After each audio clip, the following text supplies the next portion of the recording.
Hello, Dr. Pratiksha. Hello, Dr. Uditi. Yeah, so last time we spoke about varicose veins.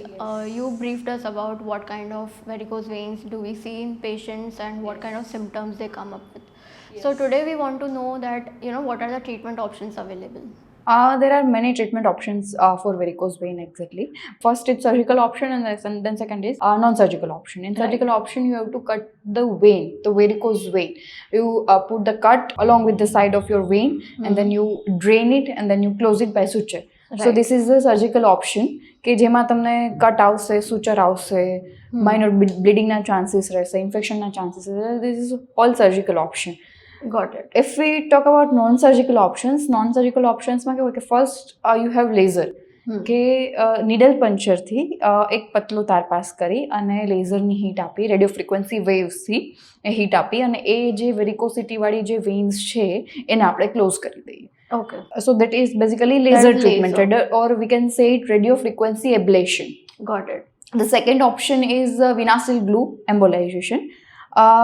આમાં શું હોય કે ફેવિક્વિક જેવું ગ્લુ આવે, જેમ આપણે ગ્લુગન યુઝ કરીએ છીએ સેમ એવી રીતે મેડિકિટ આવે કે જેમાં ગ્લુગન અને એક તાર હોય અને એની સાથે મેડિકલ ગ્લુ હોય. આપણે શું કરીએ છીએ બેઝિકલી નીડલ પંચર કરી અને તાર પાસ કરી અને ગ્લુ ગન થ્રુ ગ્લુ જે છે એ આપણે વેરિકોસિટીવાળી જે વેઇન છે એમાં ગ્લુ ઇન્સર્ટ કરી દઈએ અને એને 3 થી 4 મિનિટ સુધી એને કમ્પ્રેશન આપીએ.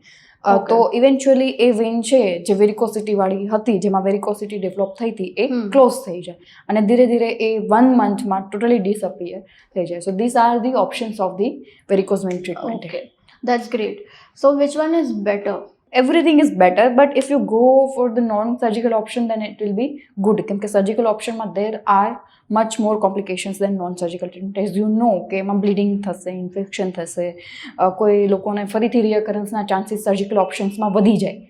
જ્યારે રિયકરન્સના chances if you go for non surgical technique તો ઓછા થઈ જાય. If you talk about laser, તો લેઝરમાં કેવું કે રિયકરન્સના ચાન્સીસ જે છે એ 0.1% જેટલા રહે. If you talk about glue કે એ મોર એડવાન્સ ટેકનિક છે, તો શું થશે કે એનાથી પણ એના રિયકરન્સના ચાન્સ ઘટી જશે. 0.01 વી કેન સે એટલા ચાન્સીસ હોય. તો the most reliable and long term solution is VenaSeal glue embolization. Okay, great. So basically non-surgical is a really safe option for patients to try, and Definitely. Emma Venacil is a much better option. Yes, definitely. Okay, got it. Thank you.